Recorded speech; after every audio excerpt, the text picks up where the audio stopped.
জীবনে কি কখনো ভালোবাসা হারিয়েছেন? প্রিয় মানুষটিকে হারিয়েছেন? যদি হারিয়ে থাকেন তাহলেই বুঝতে পারবেন জীবনে ভালোবাসার মানুষ ও ভালোবাসার মূল্য কতটুকু। অনেক স্বামী স্ত্রী আছে প্রিয় মানুষটির কাছে অবহেলা অনাদর সহ্য করতে করতে ক্লান্ত হয়ে যায়, আর মেনে নিতে পারতেছে না। ঠিক সেই মুহূর্তে সিদ্ধান্ত নেয় সেই মানুষটির সাথে আর থাকবে না, তাকে ছেড়ে দিয়ে চলে যাবে। শেষবারের মতো তাকে শক্ত হাতে একবার ধরে দেখুন। হয়তো কিছুদিন পর আপনি নিজেই বলবেন, তখন ছেড়ে দিলে না বড্ড ভুল হয়ে যেত। ছেড়ে দিলে তো দিয়েই দিলে, তাহলে আর কিছুই করার থাকবে না। কিন্তু একটু যদি ধরে রাখা যায় না, তাহলে অনেক কিছুই করা যায়। মানুষটাকে মনের মতো করে বানিয়ে নেওয়া যায়। এখনকার দিনে সবাই না ছেড়ে চলে যায়। যে থেকে যেতে চায় তাকে একটু কষ্ট করে হলেও মানিয়ে নিন। অন্তত তার কাছ থেকে আপনি কখনোই ঠকবেন না। সে যেমনই হোক না কেন, অন্তত মানুষটিকে আপনি রেখে দিলে আপনি তখন বলতে পারবেন দিন শেষে পাশে থাকার মতো কেউ একজন আছে। সামান্য এইটুকুই কয়জন গর্ব করে বলতে পারে বলুন? ছেড়ে চলে যেতে তো সবাই পারে, কিন্তু সবাই তো আর ধরে রাখতে পারে না, তাই না?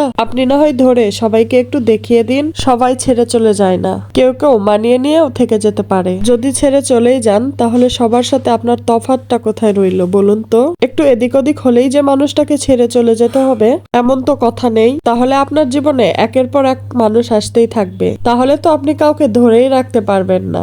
ধরে রাখতে হলে মানিয়ে নিতে জানতে হয়, ধৈর্য ধরতে হয়, বিরক্তকর ছোট ছোট বিষয়গুলোকে সহ্য করতে হয়। এই ছোট্ট জীবনে একাধিক মানুষের স্মৃতি নিয়ে বাঁচার থেকে সবচেয়ে ভালো হবে একজন মানুষকে নিয়ে বেঁচে থাকা।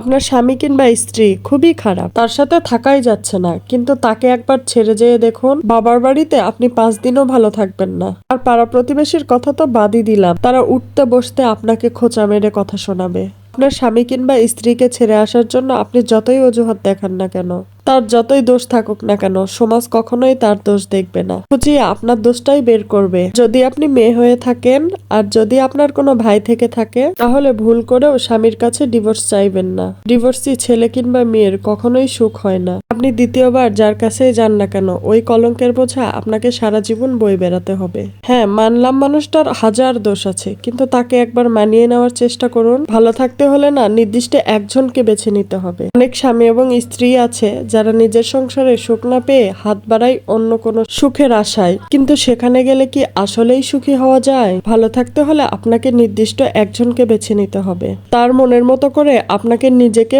মানিয়ে নিতে হবে। শতজনকে ভালো না বেসে একজনকে শত উপায়ে ভালোবেসে দেখুন। জীবনটা কত সুন্দর। এই জীবনে আপনি কখনোই কাউকে পারফেক্ট করতে পারবেন না। পেলেও তাকে ভালোবাসার মতো কিছুই থাকবে না, কারণ সে তো আগে থেকেই পারফেক্ট। ভালোবাসতে হয় একটু কমতি দেখে, ভালোবাসতে হয় একটু খুদ দেখে, কারণ পরিপূর্ণ মানুষ হলো একটা রোবটের মতো। তাই এই ছোট্ট জীবনে একজনের ভালোবাসা 10 জনকে না দিয়ে 10 জনের ভালোবাসা একজনকেই দিয়েই সুখে শান্তিতে জীবনটা কাটিয়ে দিন। এবং তার যত খুদ আছে তার সব খুদ নিখুঁত করে তাকে ভালোবাসুন। দেখবেন জীবন অনেক সুন্দর।